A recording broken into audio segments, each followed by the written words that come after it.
Welcome to this explainer. Today, we are taking a deep dive into a concept that literally flips our entire understanding of hustle culture right on its head. It is called the blue ocean strategy for established business models. We're constantly fed this narrative that if you just grind harder, if you put in more hours and sweat more than the next guy, well, success is an absolute guarantee. But what if the data tells a completely different story? What if your raw effort is actually secondary to exactly where you choose to direct that effort?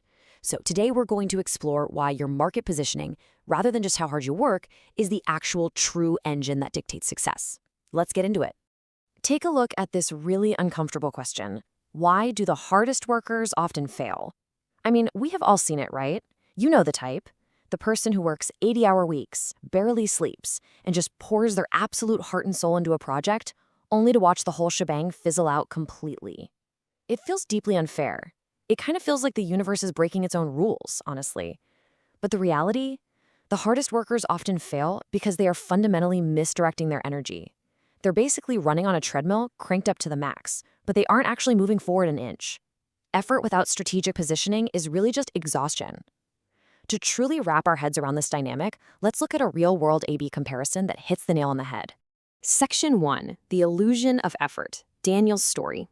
In our comparison today, Daniel is basically representing the path that most incredibly ambitious people take. He's exactly the guy you want on your team when a massive deadline is looming. People like Daniel, they see a booming industry. They see other people making money and they think, hey, I can do that and I can do it way better just by outworking literally everyone else in the room. But as you'll see, Daniel's incredible work ethic was actually the very thing that completely masked his fatal strategic flaw. He fell for the illusion of effort. The data is clear here. Daniel absolutely didn't fail for a lack of effort. In fact, he worked incredibly hard, putting in significantly more hours in his first 2 years than his counterpart. And this perfectly illustrates a really terrifying truth for any entrepreneur out there. You can do everything right in terms of your personal output and absolutely still lose the game. Daniel sacrificed his weekends, he gave up his evenings, he burned the midnight oil to get his business perfect. He did literally everything the hustle culture gurus tell you to do. His failure had zero to do with laziness, it wasn't a lack of discipline, so if it wasn't the staggering amount of work he put in, what was the invisible barrier that just stopped him in his tracks? Well, the answer is right here in this quote from the source material. Let me read this to you. He failed because he chose to compete on a playing field where thousands of ambitious people exactly like him were competing at the same time. That is the kicker. Daniel's fatal flaw was simply his choice of battlefield. He picked a wildly saturated market. Imagine a tiny, packed room where everyone is just shouting at the top of their lungs, all trying to be heard by one single person. It really doesn't matter if Daniel shouts slightly louder or slightly longer than the guy next to him, right? The sheer volume of the crowd is going to drown him out. He was fighting this brutal war of attrition against thousands of clones who had his exact same ambition and his exact same work ethic. All right, let's look at the other side of the coin. Section 2, the empty playing field, Alex's strategy. So if Daniel is our cautionary tale of raw, misdirected effort, Alex is the textbook example of brilliant strategic positioning.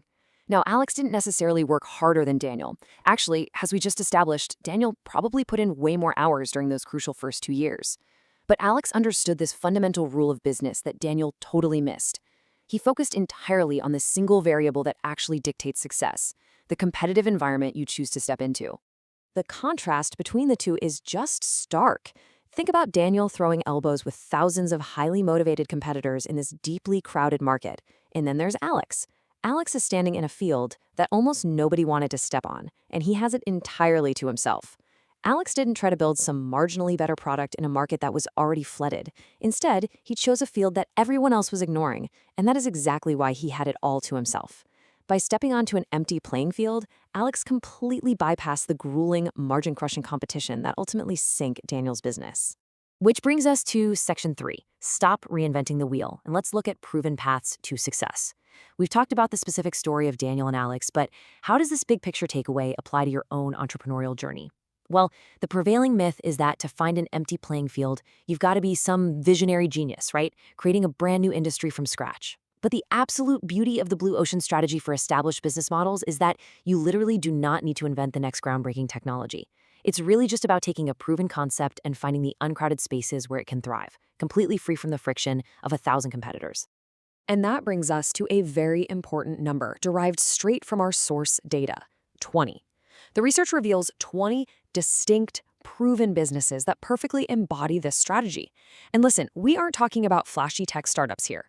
We're talking about uncrowded, established models like commercial pressure washing, bookkeeping, and vending machine routes.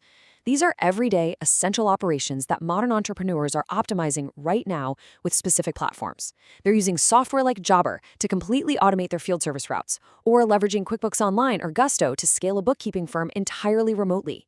They are quite literally the empty playing fields hiding in plain sight. Businesses that everyday people walk right past without ever realizing the immense, low-competition potential they hold. These 20 pads are backed by real data, they generate reliable money, and they require absolutely zero reinvention.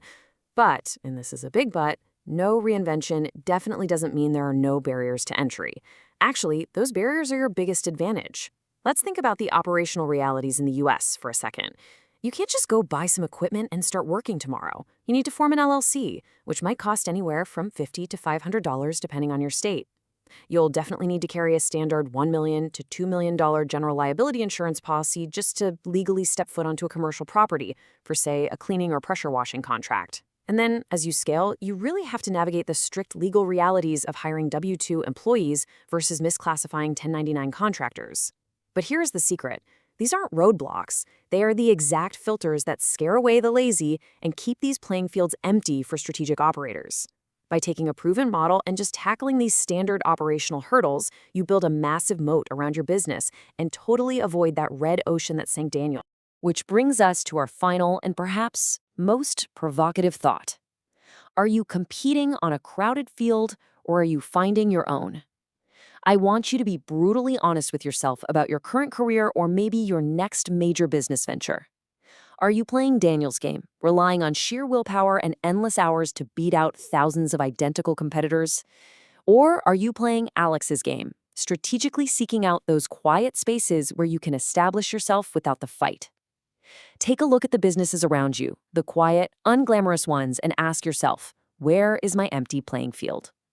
Thank you so much for joining me on this explainer, and I'll catch you in the next one.